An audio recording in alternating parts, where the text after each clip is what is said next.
Crap, 49. Well, I guess it's definitely a sign for us to start focusing more on on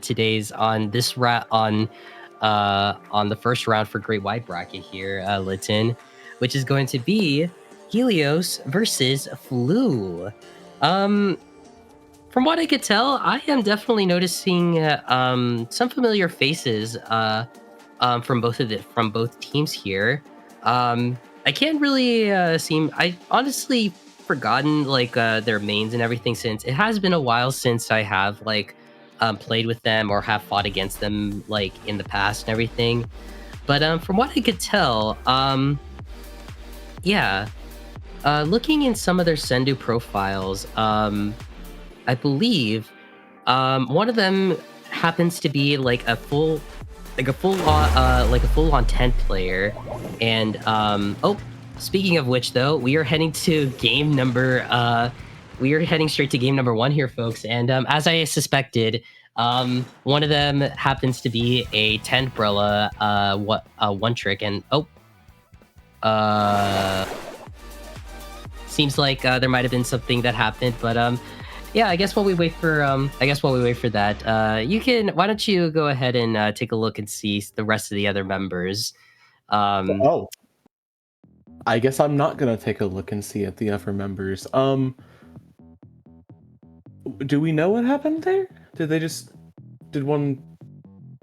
Oh, yeah, there was some. Yeah, there was. I mean, hey, it means I get to gamble more. So. I guess. Do you want me to look in more for you? I mean, hey, so could we make the brisket cap like 99,999 instead of just 1,000? Because I really want just 999,999 pounds of brisket right now.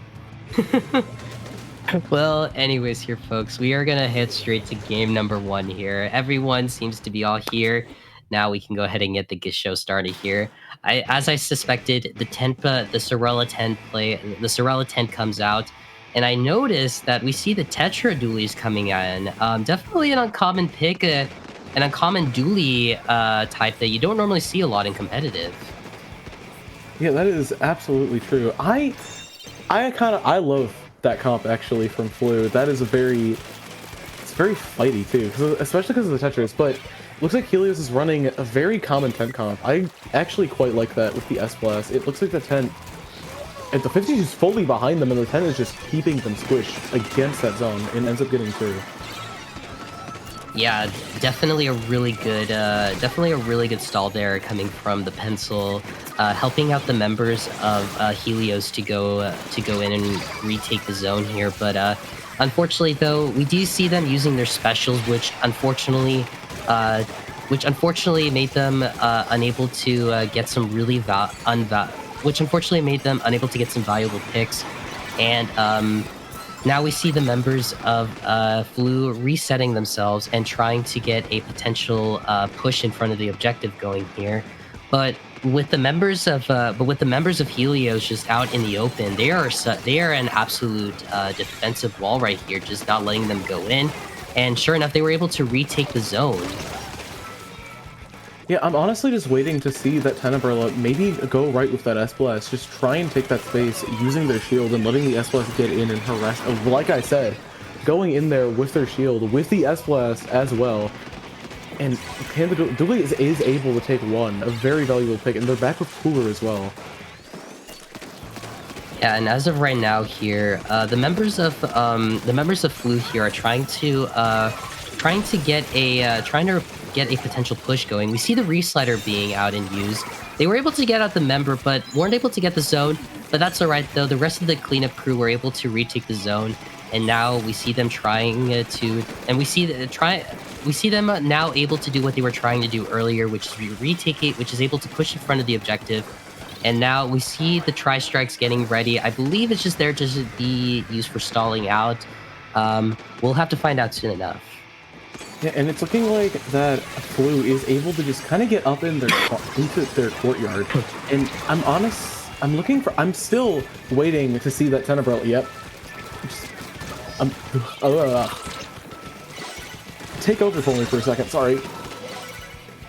It's all good, all good.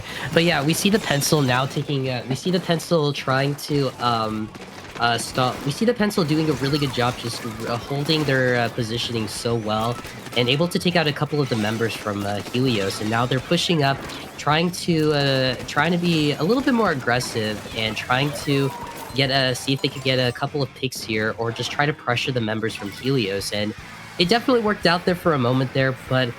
Helios is able to retake the zone and push the members back away from the objective.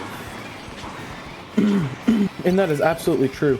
It's looking like 2 go down on the side of FLUE, but that 10 sadly does go down as well. They had Cooler though, so it should... Did they? Yeah, they had Cooler. So they are coming back very quickly, and I'm assuming going top right. Yep.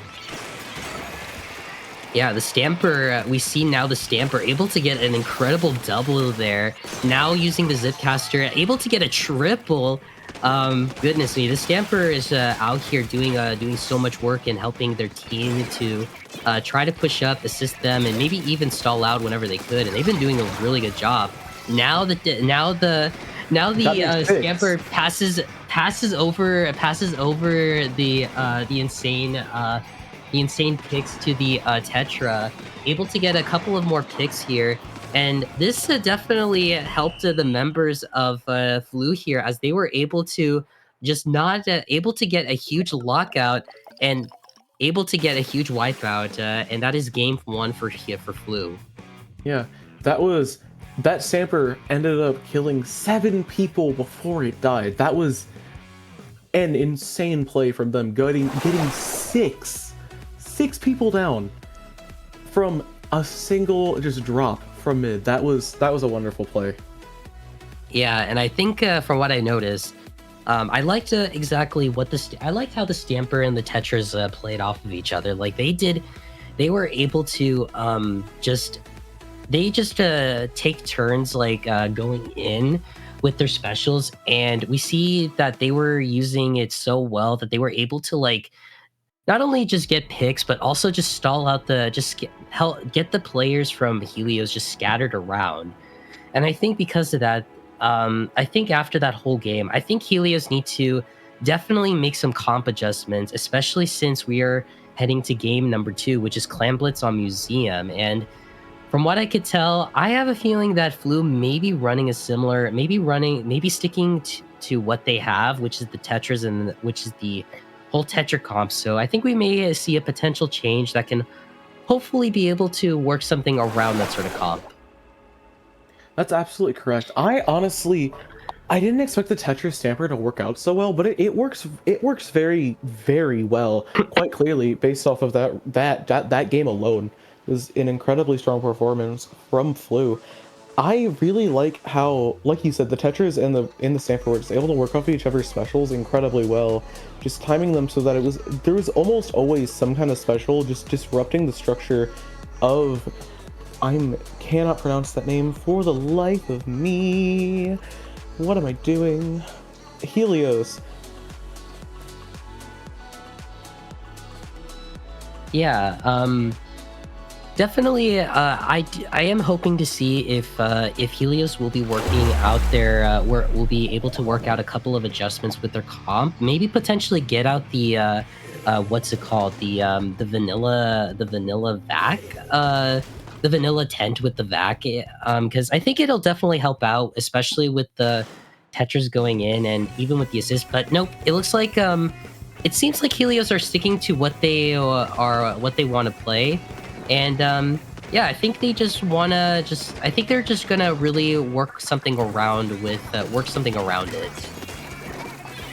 Yeah, that is absolutely the case. The tent does immediately drop right. 2 go down on the side of FLUE.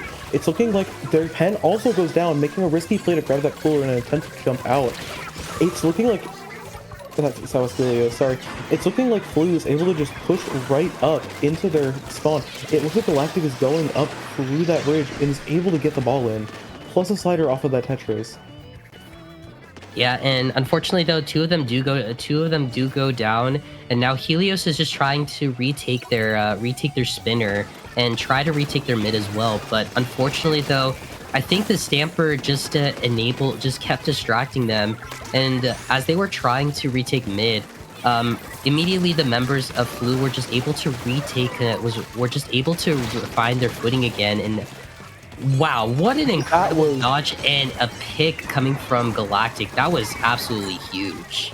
Going from picking off the S-Blast in that bottom left corner, then running over, getting a pick on the Gale, getting Zuka, dodging it 3 separate times, and also picking off the Zuka and still carrying that Clam up into the ramp. That's an absolutely amazing play.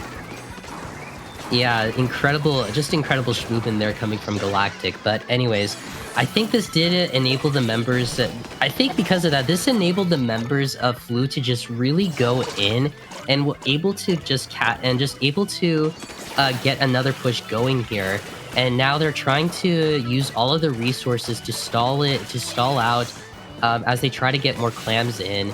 We see the Stamper being thrown, not getting a lot of value, but it was able to stall it out long enough, and allowing one of the members to get the pity clam or to make a ball and able to get it in the basket and able to secure the knockout, and that is game number 2 for FLUE. That is a 2-0 win from FLUE. That is an amazing performance from both sides. That incredible movement from Galactic was definitely the highlight of that set, in my opinion. I'm happy that we were able to catch that on stream, because that was insane movement, and then also the aim was immaculate. That was hats off to you. Yeah, definitely. Like, we definitely saw every single member from FLUE just showing what they are made